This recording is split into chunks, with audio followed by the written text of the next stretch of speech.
Astaghfirullah.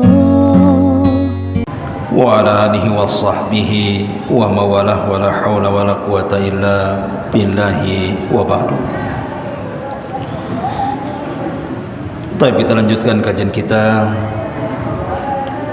masih membahas tafsir singkat dari surah Al-Imran, dan kita masuk pada ayat ke-8 dan seterusnya. A'udzubillahi minasyaitonir rajim. Bismillahirrahmanirrahim. Rabbana la tuzigh qulubana ba'da idh hadaitana wa hab lana min ladunka rahmatan innaka antal wahhab. Rabbana innaka jami'un nasi liyaumi la raiba fi innallaha la yukhliful mi'ad. Rabbana, ya Rabb kami, la tuzigh qulubana, janganlah engkau sesatkan hati-hati kami, ba'da idh hadaitana, setelah engkau berikan petunjuk kepada kami, wa hab lana, dan karuniakanlah kepada kami, min ladunka rahmatan, di sisimu sebuah rahmat, innaka antal wahhab, sesungguhnya engkau maha pemberi. Rabbana innaka jami'un nasi liyaumi la raiba fi, ya Rabb kami, sesungguhnya engkau yang mengumpulkan manusia pada hari yang tidak ada keraguan padanya. Innallaha la yukhliful mi'ad, sungguh Allah tidak menyalahi semua janji-janjinya. Baik. Surah Al-Imran ayat 8 ini, sebagian para ulama mengatakan bahwa ini ucapan ar-rasikhuna fil ilmi. Pada ayat yang ketujuhnya Allah mengatakan war-rasikhuna fil ilmi, ada orang-orang yang dalam ilmunya mengatakan beberapa kalimat, salah satunya adalah Rabbana la tuzigh qulubana, ya Rabb kami, janganlah kau sesatkan hati-hati kami. Tapi sebagian ahli tafsir mengatakan tidak, ayat ini terpisah. Ayat ini berlaku kepada siapapun manusia untuk membacanya. Dan ayat ini sepenting-pentingnya ayat dalam hidup kita, ikhwan. Antum harus selalu membaca ayat ini. Abu Bakar Siddiq radhiyallahu an, saat terjadi fitnatur riddah, fitnah banyaknya orang murtad di zamannya. Jadi Abu Bakar itu diuji oleh Allah. Ketika menjadi khalifah, banyak orang murtad. Hampir semua kabilah murtad, kecuali daerah Hijaz. Hijaz itu maksudnya Madinah dan Mekah. Sebagian besar kabilah-kabilah yang jauh dari Hijaz itu semua murtad. Bahkan yang dari arah Yaman, sebagian besar mereka mengikuti si nabi palsu Musailamah al-Kadzab. Sehingga Abu Bakar Siddiq radhiyallahu an di setiap salatnya dan di setiap doa-doanya, sebagaimana dinukilkan Imam Malik dalam kitabnya Al-Muwatta, Abu Bakar Siddiq radhiyallahu an selalu membaca doa ini, Rabbana la tuzigh qulubana ba'da idh hadaitana wa hab lana min ladunka rahmatan innaka antal wahhab. Ya Rabb kami, janganlah kau sesatkan hati-hati kami setelah engkau berikan hidayah kepada kami, dan karuniakan kepada kami dari sisimu rahmat yang luas, karena engkau zat yang maha pemberi. Kalau Abu Bakar Siddiq saja selalu membaca ayat ini, bahkan disebutkan dalam kitab Muwatta itu salah satu riwayat dari Abu Bakar Siddiq radhiyallahu an. Jadi Abu Bakar itu sampai di salat maghrib. Salat maghrib itu kan 3 rakaat. Rakaat pertama baca Fatihah dan surat. Rakaat kedua baca Fatihah dan surat. Rakaat ketiga kan harusnya baca Fatihah saja.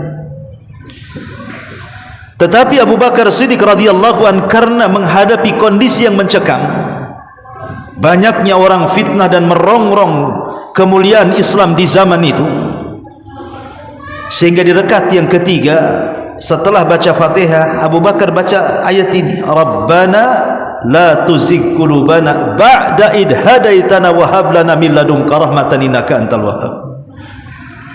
Sebagian para syurah, para pensyarah hadis mengatakan boleh jadi maksudnya Abu Bakar itu bukan membaca ayat setelah Fatihah, karena rakaat ketiga itu tidak ada ayat, ada yang ada Fatihah kemudian ruku. Boleh jadi Abu Bakar itu sedang kunut sebelum ruku, dan konteksnya bukan membaca ayat, tapi Abu Bakar sedang berdoa kepada Allah agar Allah tidak menyimpangkan hatinya setelah Allah subhanahu wa ta'ala tetapkan hidayah kepadanya.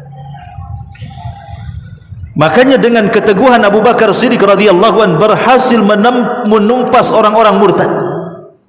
Bahkan si nabi palsu pun bisa diperangi oleh Abu Bakar, yang disebut dalam sejarah itu dengan perang Yamamah namanya. Musailamah al-Kadzab dikepung dalam sebuah kebun yang disebut dengan kebun kematian. Disitulah Musailamah al-Kadzab mati di tangan Wahsy yang dulu pernah membunuh paman Rasul sallallahu alaihi wasallam. Setelah masuk Islam dia ingin menebus kesalahannya, karena orang yang dibunuh Wahsy ini bukan orang biasa, macan Allah Hamzah, paman yang paling dicintai Nabi SAW dibunuh Wahsy. Makanya Rasul SAW apabila melihat Wahsy itu tidak suka, walaupun sudah masuk Islam. Manusiawi, Rasul bukan malaikat. Makanya Rasul mengatakan, jangan pernah engkau hadir di depan mukaku, kalau kau hadir di majelisku duduklah paling belakang katanya. Jangan sampai nampak gitu ya, karena kalau nampak teringat dengan Hamzah paman dibunuh dia. Sehingga ketika itulah Wahsy ada kesempatan di perang Yamamah. Dulu aku membunuh orang yang paling dicintai Rasul, sekarang saya harus membunuh orang yang paling dibenci Nabi SAW. Musailamah al-Kadzab mati di tangan Wahsy. Dan ini berkat keteguhan hatinya Abu Bakar Siddiq radhiyallahu an memerangi mereka. Sampai ulama mengatakan Islam itu ditolong dua manusia. Pertama Abu Bakar di saat manusia murtad, yang kedua di zaman Imam Ahmad ketika manusia disesatkan dengan paham Mu'tazilah. Maka penting sekali kita membaca Rabbana la tuzigh qulubana ba'da id hadaitana. Apalagi kita dihadapkan sekarang dengan zaman fitnah, ikhwan. Kita ini berada di zaman fitnah, sehingga rajin-rajinlah antum hadir di majelis taklim. Di mana ada pengajian sunnah, hadir antum di situ. Karena hanya orang gila akalnya yang mengatakan saya tidak akan meninggalkan keimanan saya sampai saya mati. Hanya orang gila yang mengatakan seperti itu, merasa aman bahwa imannya tidak akan hilang. Ikhwan, yang menetapkan iman dan kesesatan itu bukan kita, bukan kita yang pengen, tapi Allah yang menetapkan.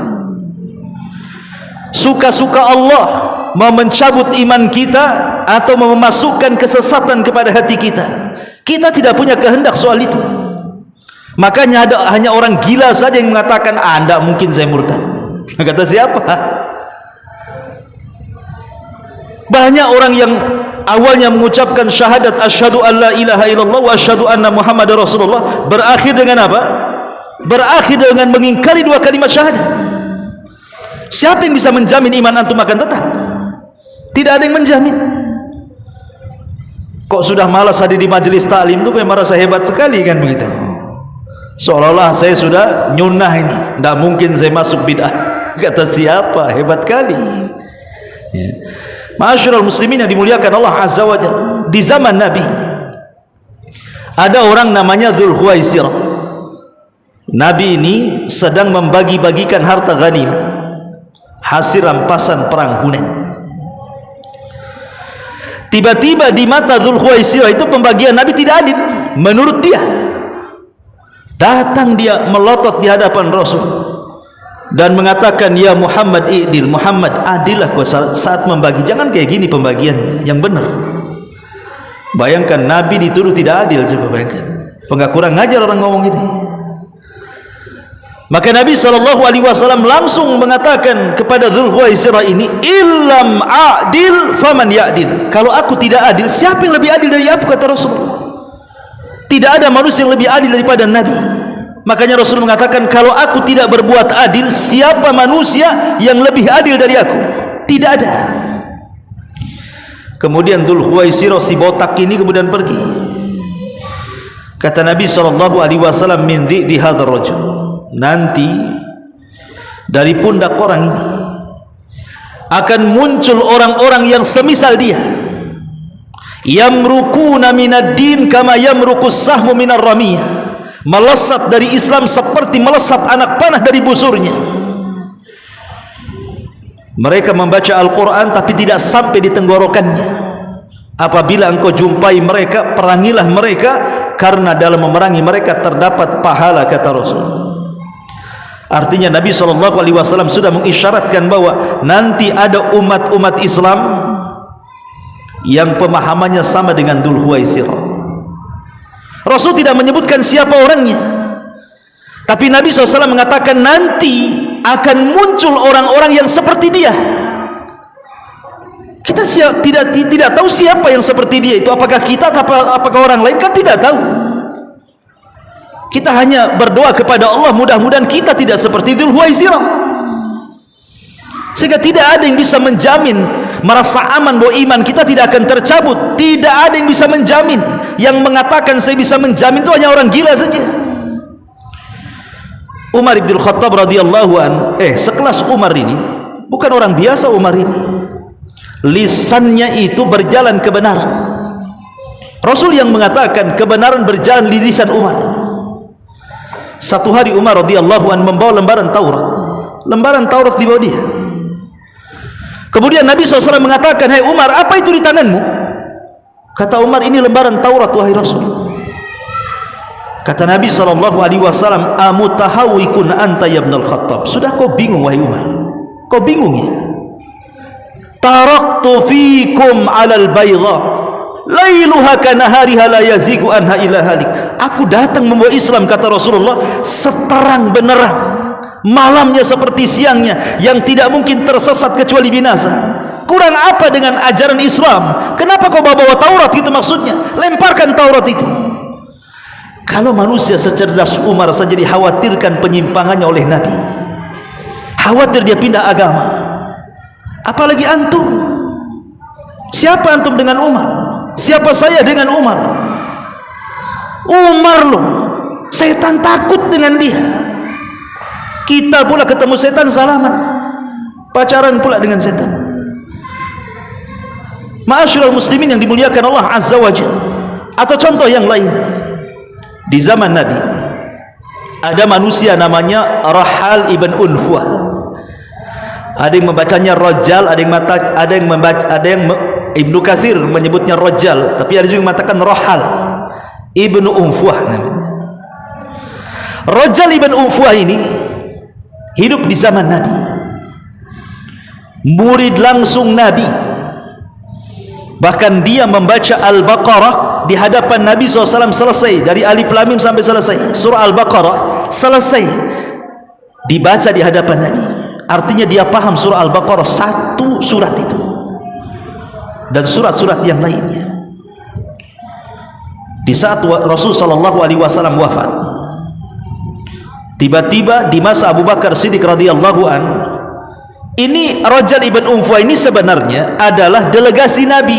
Nabi suruh bawa surat. Untuk siapa? Untuk Musailamah al-Kadzab, si nabi palsu itu. Tapi sebelum surat itu sampai kepada Musailamah, Rasul meninggal. Setelah Rasul meninggal, suratnya sampai di tangan Musailamah al-Kadzab. Entah omongan apa yang diomongkan Musailamah kepada Rajal ibn Unfuah ini. Ada yang mengatakan ditawari di jabatan, ditawari harta, ditawari macam-macam. Tiba-tiba Rajal ibn Unfuah ini berbalik, yang tadinya bersyahadat bahwa Muhammad adalah Rasulullah, sekarang dia bersyahadat bahwa Musailamah al-Kadzab itu Rasulullah. Sahabat Nabi, ikhwan, hidup di zaman Nabi, baca satu surat Al-Baqarah di hadapan Nabi, bisa murtad. Bisa murtad. Akhirnya dia dibunuh oleh siapa? oleh saudara iparnya Umar bin Khattab, Zaid. Dibunuh dia oleh saudaranya Umar, namanya Zaid. Dialah yang membunuh Rajal ibn Unfuah ketika bergabung dengan tentara Musailamah al-Kadzdzab. Ini di zaman keemasan, sahabat masih banyak di mana-mana, bisa terpengaruh keimanannya, keluar dari Islam, murtad. Ma'asyiral muslimin yang dimuliakan Allah Azza wa Jalla, dahulu ada ulama namanya Imran ibn Khittan. Imran ibn Khittan ini ulama dunia, ulama hadis, ulama salaf. Banyak manusia datang kepada Imran ingin belajar hadis. Saking cerdasnya Imran bin Khittan ini, satu dunia datang belajar hadis kepada dia. Tiba-tiba dia tertarik dengan seorang wanita, anak pamannya. Dia tergiur dengan kecantikannya, ingin menikahi wanita anak pamannya karena kecantikannya. Para ulama di zamannya menasihati Imran dan mengatakan, ya Imran, jangan kau nikahi wanita itu keluarga pamanmu semuanya khawarij. Apa kata Imran? Tidak ada masalah, walaupun mereka khawarij, tetap aku akan menikah dengan wanita itu dan kujamin keluarganya akan kutarik kepada ahli sunnah wal jamaah. Dia tidak mendengar nasihat-nasihat kawan-kawannya. Menikahlah Imran ibn Khittan dengan wanita itu. Bukannya dia membawa keluarga wanita itu kepada akidah ahli sunnah, malah dia pula jadi khawarij. Dia jadi khawarij, bahkan dia pemimpin khawarij. Na'udzubillah. Sekelas Imran bin Khittan, ulama hadis dunia, bisa ditanggalkan akidah ahli sunnah, berubah menjadi akidah khawarij. Jadi siapa yang menjamin keimanan antum akan tetap di dada antum? Itu siapa? Enggak ada yang bisa menjamin. Yang bisa menjamin keimanan tetap di dada antum itu hanya Allah, karena Allah subhanahu wa ta'ala yang menetapkan keimanan, dan Allah juga yang menetapkan kesesatan. Jangankan kita ikhwan, siapalah kita ini? Nabi SAW dalam surah Isra 74, perhatikan ayat ini, Al-Isra 74, Allah mengatakan apa? Walaula an thabbatnaka laqad kitta tarkanu ilaihim syai'an qalila. Dan kalaulah kami tidak memperkuat hatimu wahai Muhammad, ini Allah yang ngomong. Dan kalaulah kami, kata Allah, tidak memperkuat dan memperteguh hatimu, niscaya kamu hampir-hampir condong sedikit kepada mereka, orang-orang musyrik itu. Kalau Nabi SAW saja dikatakan oleh Allah Azza wa Jalla, kalaulah bukan karena Allah menetapkan keimananmu, tentu kau akan condong sedikit kepada mereka. Ini posisi Nabi, Nabi yang dijamin oleh Allah Azza wa Jalla saja. Yang menetapkan keimanannya siapa? Allah. Allah yang membuat tetap keimanan Nabi SAW, bukan dia. Karena Allah yang mengatakan, kalau bukan karena kami yang menetapkan imanmu, tentu kau condong kepada mereka. Jadi keimanan itu hak mutlak milik Allah. Makanya Allah mengatakan, yutsabbitullahu alladhina amanu bil qawli tsabit fil hayatid dunya wa fil akhirah wa yudhillullahu adh-dhalimina wa yaf'alullahu ma yasha. Dalam surah Ibrahim 27, Allah mengatakan, Allah lah yang meneguhkan iman orang-orang yang beriman dengan ucapan yang teguh di dalam kehidupan dunia dan akhirat, dan Allah pula yang menyesatkan orang-orang zalim dan berbuat apa yang dia kehendaki. Lihat, siapa yang menetapkan iman dan siapa yang memberikan kesesatan? Allah. Man yahdihillahu fala mudhillalah wa man yudlil fala hadiyalah. Siapapun yang diberikan hidayah oleh Allah, tidak mungkin disesatkan dia. Dan siapapun yang disesatkan Allah, tidak ada yang sanggup mengangkat hidayahnya. Jadi kewajiban kita ini ikhwan adalah mencari sebab supaya hidayah kita tidak hilang. Itu saja tugas kita ini, mencari sebab. Macam mana sebab ini kita raih sebanyak mungkin supaya hidayah kita tidak terlepas dari dada kita. Allah sudah memberikan hidayah Islam, alhamdulillah, ditambah lagi hidayah sunnah, alhamdulillah. lebih tinggi lagi. Siapa yang bisa menjamin antum di atas sunnah? Atau lebih jauh daripada itu, siapa yang menjamin antum di atas Islam? Di zaman yang penuh dengan fitnah hari ini, banyak orang murtad tanpa sadar, ikhwan. Dia bersyahadat asyhadu an la ilaha illallah wa anna muhammadar rasulullah, tahu-tahu datang ke dukun, murtad dia. Datang ke dukun, tidak tahan dengan penyakitnya, percaya dengan dukun, percaya dengan tanggal-tanggal, atau boleh mengucapkan kalimat yang tanpa sadar kalimat itu menjadikan dia musyrik kafir. Seperti contohnya apa? Orang yang menganggap bahwa hukum Allah tidak lebih baik dibandingkan hukum manusia, bisa kufur. Ma'asyiral muslimin yang dimuliakan Allah Azza wa Jalla. Atau istihza, mengolok-olok Allah, mengolok-olok ayatnya, mengolok-olok Rasul, itu tanpa sadar bisa kufur. Sehingga saya ulangi, hanya orang gila akalnya yang mengatakan merasa aman bahwa hidayah tidak mungkin hilang, imannya tidak mungkin lepas. Yang menetapkan iman dan kesesatan itu Allah, bukan kita. Ini bukan kehendak kita, itu Allah yang berkehendak. Kita ini hanya mencari sebab. Jangan sampai hidayah kita ini hilang, jangan sampai iman kita luntur. Caranya apa? Ya caranya ilmu. Hanya dengan ilmu yang bisa mempertahankan hidayah itu. Dengan apa lagi coba? Hanya dengan ilmu. Qala Allah wa qala Rasul, firman Allah dan sabda Rasul, wa qala sahabat, dan juga perkataan para sahabat, perkataan salafun saleh. Hanya dengan itulah iman kita tertetapkan. Kalau orang sudah malas hadir di majelis ta'lim ini, malah menyibukkan dengan fitnah-fitnah di luar sana, mereka hanya casingnya saja nampak gitu ya, sunnah, tapi sebenarnya keropos akidahnya, boleh jadi tidak paham dia. Saya nggak yakin kadang-kadang ada ikhwan gamisnya bagus, janggutnya panjang, cingkrang macam-macam, ditanya soal tauhid tak tahu pula dia. Subhanallah. Kenapa? Malas hadir di majelis tadi.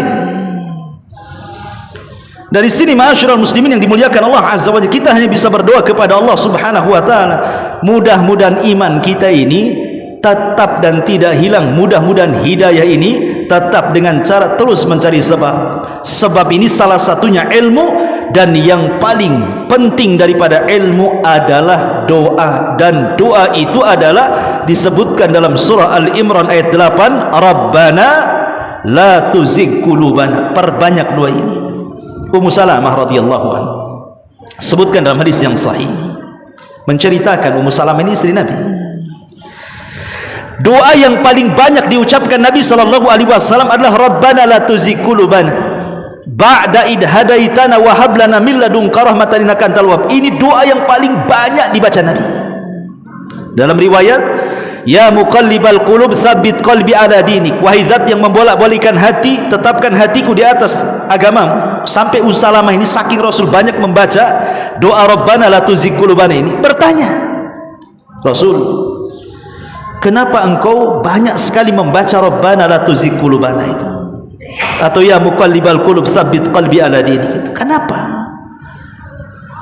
Padahal kan apa antum berpikir Nabi bisa sesat? Kan tidak mungkin.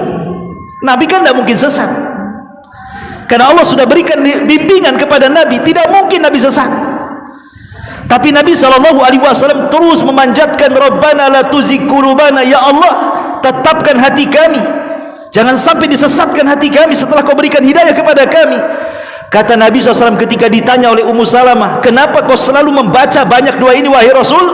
Apa kata Rasul? Ya Ummu Salamah, hei Ummu Salamah, sesungguhnya hati-hati manusia itu berada di dalam jari jemari Allah. Yuqallibu kaifa yasha. Allah itu sesuka hati membolak-balikannya. Hati kita itu dipegang oleh Allah. Kapan Allah mau kasih hidayah, di atas hidayah. Kapan Allah mau disesatkannya, sesat dia. Karena hati kita berada di tangan Allah. Inilah makanya kata Rasulullah, aku memperbanyak doa ini.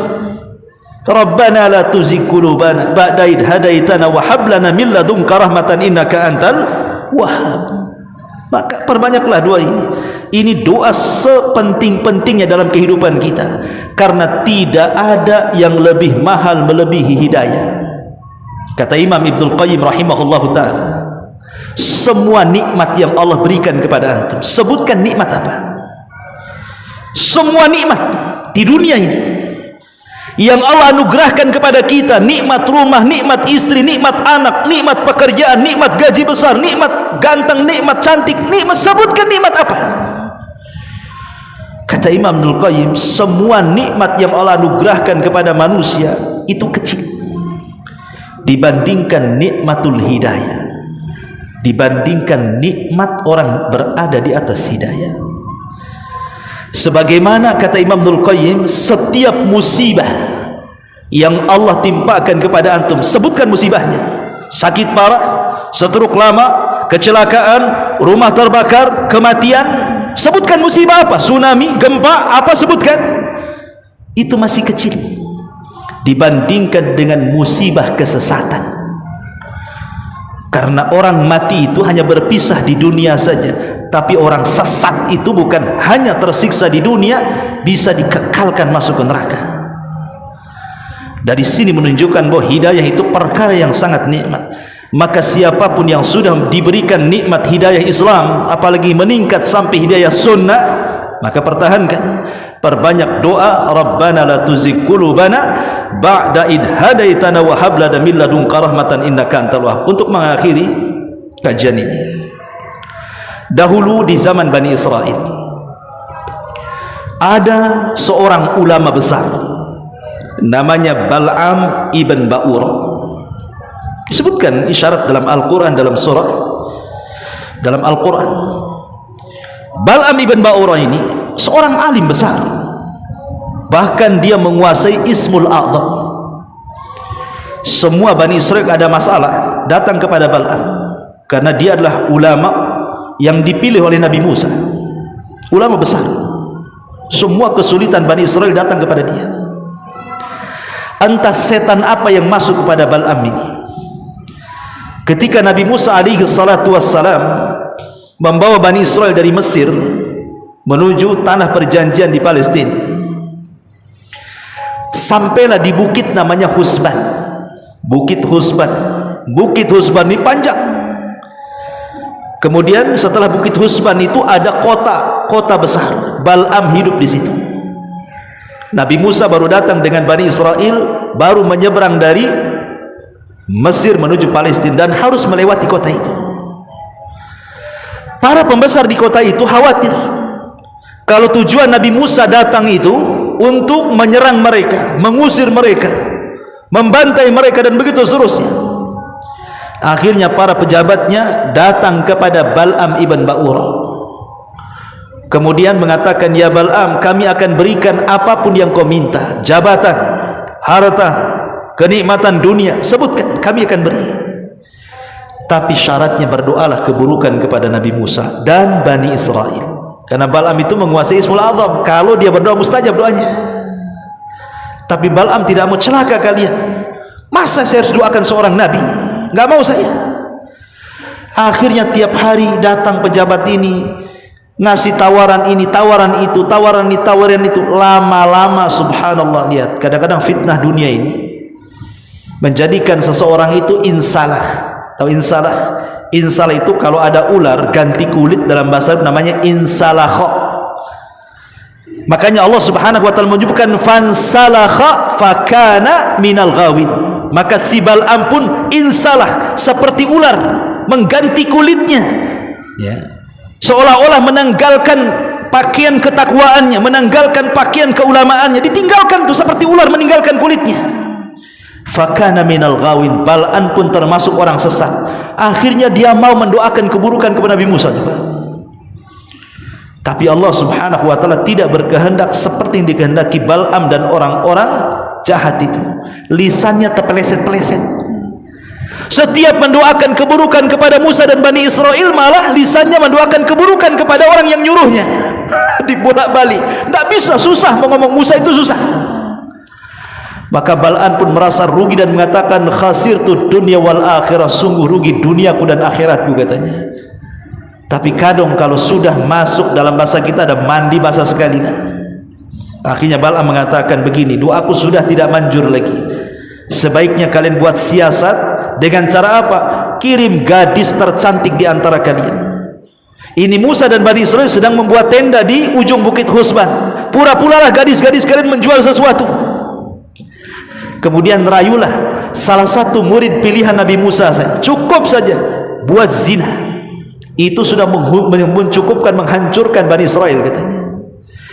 Akhirnya dikirim gadis-gadis yang paling cantik pura-pura jualan kepada orang asing Bani Israel. Allah takdirkan satu murid Nabi Musa yang paling dipilih itu tertarik dengan gadis itu, kemudian berzina.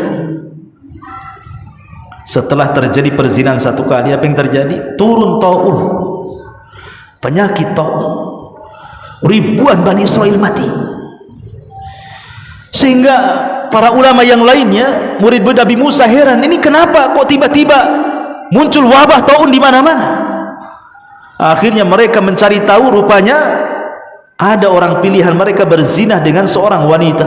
Dicarinya, ketemu dalam tenda, dan dia sedang berzina. Diambil tombak, dimasukkan dari belakang punggung si laki-laki, tembus kepada si wanitanya.